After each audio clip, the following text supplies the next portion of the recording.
Իդեալ համակարգը տեղաբաշխում է 1 միլիարդ դրամի գովազդային ֆոնդ նորակառույց բնակարանների բոլոր շահառուների միջև։ Յուրաքանչյուր ընտանիք կարող է ստանալ 500,000 դրամի սերտիֆիկատ, որը կդառնա ձեր առաջին քայլը բնակարանը երազանքի տուն դարձնելու ճանապարհին։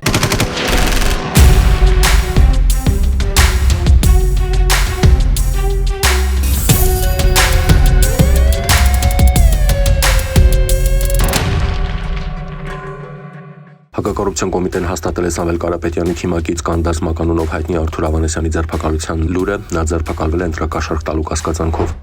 Քննչական կոմիտեից հայտնում են, որ ընտանիքի անդամներից 4-ի նկատմամբ հարուցվել է հանրային քրեական հետապնդում ուժեղ Հայաստան դաշինքի հավաքին մասնակցելու նպատակով մի խումբ անձանց նյութապես շահագրգռելու համար։ Ուժեղ Հայաստանի հավաքին մասնակցելու համար յուրաքանչյուրին տվել են 10,000 դրամ։ Ապրիլի 24-ին տեղեկություններ են ստացվել, որ Ծաղկաձոր քաղաքի 88 Hotel and Spa հյուրանոցային համալիրի բակում դիկա մահացած Վայոց մարզի բնակիչ 35-ամյա Աշոտն է։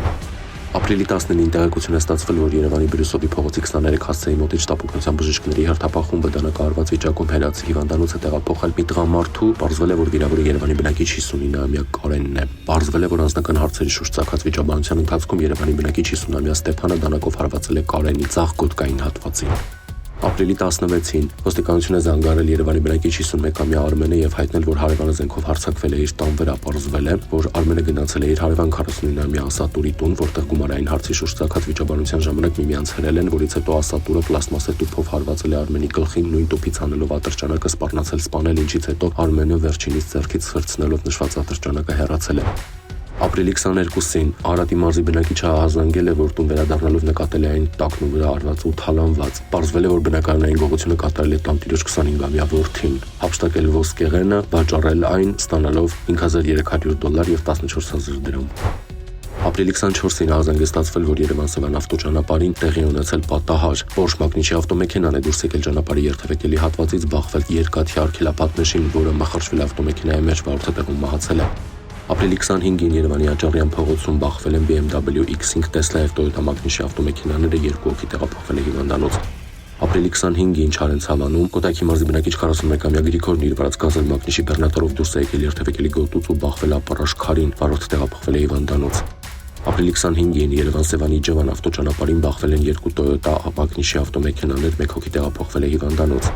Ապրիլի 23-ին Մարտունիում բախվել են Գեղարքունիքի մարզի բնակիչներ 67-ամյա Մամիկոնի վարած Nissan Xterra մագնիչի եւ 59-ամյա Հուսիկի վարած VAZ-2106 մագնիչի ավտոմեքենաները, Հուսիկը տեղափոխվել է հիվանդանոց։ Ապրիլի 23-ին Երևան-Սևանի Ջևան ավտոճանապարհին Mercedes մագնիչի ավտոմեքենան դուրս է եկել երթևեկելի գոտուց, մի քանի պտուտ գլխիվար շրջվելով հայտնվել ձորում։ Վթարի հետևանքով Գեղարքունիքի մարզի բնակիչներ 17-ամյա S-ն եւ A-ն տեղափոխվել են հիվանդանոց։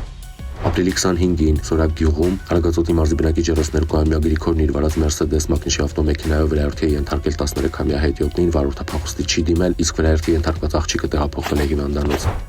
Ապրիլի 26-ին Եղվար-Ծորավան ավտոճանապարհին Կոտայքի մարզի բնակիչ 83-ամյա Կոլյան իր վարած գազել մագնիչի բեռնատարով դուրս է եկել երթևեկելի գոտուց, բախվել, հողաթմբին եւ գլխիվայր հայտնվել դաշտում, վարորդը տեղափոխվել է հիվանդանոց։ Ապրիլի 24-ին հազանգ է ստացվել, որ հրդեհ է բռնկվել Չկալով գյուղի 9-րդ փողոցի տներից մեկում, հրժեշտ փրկարարները մարել են կրակը, այրվել են տան տանիքը եւ առաստաղը եւ տան մոտ 160 քառակուսի մետր հատվածը։